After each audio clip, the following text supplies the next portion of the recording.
the first to know Nsem-Pii TV. Nsem-Pii TV and amaso egusu amuti. A criminal lawyer was an investigative journalist. Ewa America bruchimemu. Your friend lawyer Mark O'Brien. Lawyer Mark O'Brien. Ena anopei wadi ensem kakra edi atudwa. Na nsem a woka with regards to nsem investigative journalist Manasseh Awuni. Any other journalist be edi atutudwa with regards to Anas Anas. The case onyaye oni honorable Kennedy Ohene Japan. Emma Justice Eriba Ewuli Edema Kennedy Ohene Japan. Na yebehe ensemwa Anas Manasseh Awuni koka yentia enei an investigative journalist in the United States. Ya wasanye criminal lawyer Mark O'Brien. Watu to be edi amano. Wasi no one is killing investigative journalism in Ghana, but the stupidity of the journalist does. A criminal lawyer and an investigative journalist in the United States, Mark O'Brien, say no one is killing investigative journalism in Ghana, but the stupidity of journalists does. Now, Manasseh Awuni at the Nsem-Pii kotudwa immediately Justice Eric Ban edin ruling Babontin. And no enamane when you this strong reply from another investigative journalist and a criminal lawyer in the United States. And some men Manasseh ko kan ye nei ama ye this reply na bre. Manasseh kwatwere on the Facebook or say it hurts when judges are lumped together and tarred with the same brush of indignity and scorn. I'm not a judge, but it hurts because I have been in courtrooms and observed judges who deliver justice with such diligence, thoroughness, and professionalism that I could feel their pain when the action of a few judges drags all judges in the mud. Just say, Justice Eric Bana and Manasseh Awuni no or attacking Wahano. One such instance is the toxic social media commentary about the judiciary in the wake of the judgment in the defamation case Anas brought up against the MP for Asin Central, Kennedy Agyapong. When someone first shared excerpts of the judgment on a WhatsApp platform, my immediate comment was to caution those commenting not to attack Anas until they had read the judgment. I insisted that what was posted was more like someone's personal commentary and slant than what was contained in the judgment. In my wildest imagination, I did not think a judge who was called to adjudicate a defamation case would descend so low into an arena of criminal pronouncements and write a judgment that reads as though the judge was now making fresh defamatory comments against the defendant. Having followed the case a bit, however, the outcome did not come as a surprise. Unfortunately, Chief Justice Eni Yabua played a disturbing role in a process that served as a premonition of what was to come. On December the 15th, 2021, I wrote a post on Facebook with the title Twist and Turns in Anas Kennedy Agyapong's case with documentary evidence I wrote. The following are the facts I gathered from my sources as an explanation to the following document. 1. Anas and Anas sued Kennedy Agyapong for defamation in 2018. 2. Justice Daniel Mensah, the Domahine, was the judge handling the case. 3. In the latter part of 2020, Justice Daniel Mensah was transferred to Tema. A court of appeal judge, Justice Eric Ban, was appointed interim judge to handle the case pending the appointment of a substantive judge. 4. In June 2021, a substantive judge was appointed to continue the case.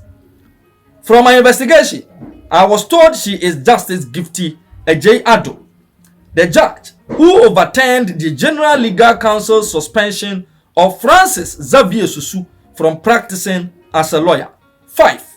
On December 1st, 2021, Anas and his team discovered in court that the substantive judge had been taken off the case and the interim judge had returned. They had no idea what had happened. They were given an explanation by the judge when it came up in court later. 6. On the blind side of Anas and his legal team, Ken Agyapong had written to the Chief Justice to request that the interim judge should return to continue the case. 7. The reason Ken Agyapong and his lawyers gave was that the interim judge had observed the demeanor of the parties and is abreast with details of the case, including its nature and scope. The substantive judge, Ken Agyapong said, would take time to familiarize herself with the case. She also does not have the benefit of the demeanor of the witnesses so far. 8. A week after receiving Ken Agyapong's letter, Chief Justice Nsem-Pii directed Justice Eriban to go back and continue the case as Ken Agyapong requested in his letter to the Chief Justice. 9. When Anas and his legal team expressed their confusion upon seeing the interim judge in court, Justice Eriban said he had been directed by the Chief Justice to continue the case. He added that Anas and his team were expected to have been served with Ken Agyapong's petition and the Chief Justice's directive, but that was not done. I am not a lawyer, but I am wondering whether it is normal for one party in a case to write to the Chief Justice to suggest a judge without the knowledge of the other party and have that wish granted. As per the reasons given by the defendant, if for any reasons Justice Eriban is unable to continue working as a judge, won't the case continue with another judge who may not know the demeanor of the witnesses? International said, and someone Manasseh Azuri awuni eka nyina kire se Chief Justice ani yabu abuai and ama Ken Agyapong weni na adenti na substantive judge no ya woman no ya manan traso be also woman yi na nanka Ghana Legal Council stop have ye sosu say onye lawyer no overturn is a ruling no te say ensensem bebrebe eno na investigative journalist ya wo free America brichimemu ya was sign a criminal lawyer Marco Bryan say no one is killing investigative journalists in Ghana, but the stupidity of the journalists does. I am reading with shock that sends cold chill down one spine regarding the views expressed by the seeming most second popular and famous investigative journalist in Ghana, Manasseh Azuri, on the judgment pronounced on Anas Anas defamation suit against Ken Agyapong, honorable by High Court Judge Eriban on March 15, 2023. Without wasting any breath, let me inform and educate Manasseh Azuri that the proofs as adduced by Ken Agyapong in his rebuttal, Who Watches the Watchman, to that of then acclaimed robust investigative journalism by Anas are more than sufficient to convince even a doubting Thomas to see how criminal Anas is. What Anas and his Tiger IPI had and have been doing is not any investigative journalism. Come to the United States and see how proper investigative journalism is done. What they are doing is pure blackmailing, extortion, harassment, and intimidation to plant fear in Ghanaians.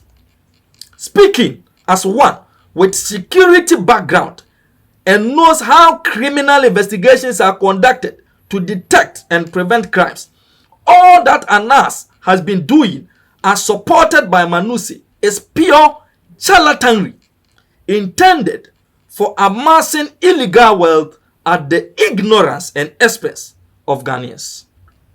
His job cannot be accepted for facts, seeing how he sets up people and later edits his video recordings to suit his purpose to present to the unsuspecting Ghanaian public.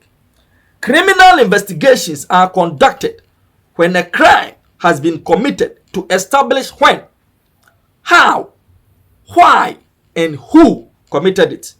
Criminal investigations are conducted on intelligence report to prevent crime from taking place by putting in place detection measures to nab the would-be perpetrators of the intended crime.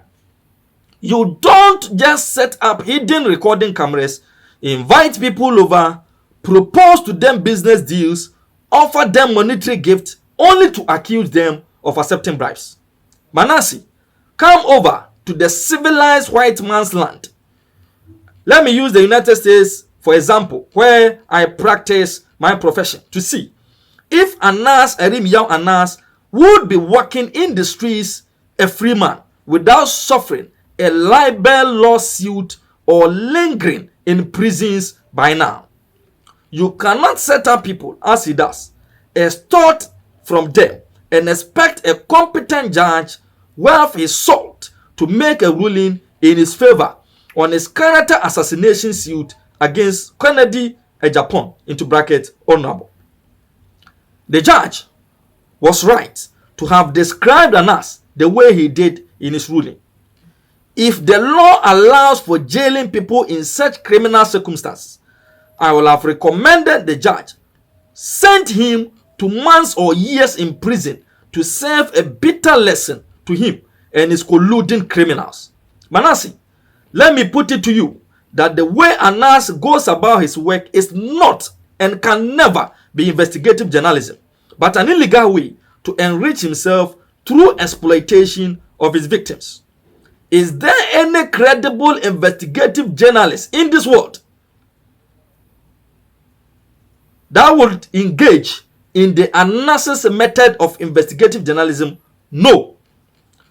From what you, Manasseh Azuri, have written and what Anas and his crew have indulged in, I doubt if there is any credible investigative journalist in Ghana. I doubt it. Seeing from the behaviors of Anas and you, Manasseh, come over to the America and even to Europe to learn more about proper investigative journalism that goes with responsibility and consequences. Wow. Wow. From an investigative journalist, lawyer Mark O'Brien, was signed double as a criminal lawyer in the United States. No see farmer Manasseh Azuri Awuni. Yakramo.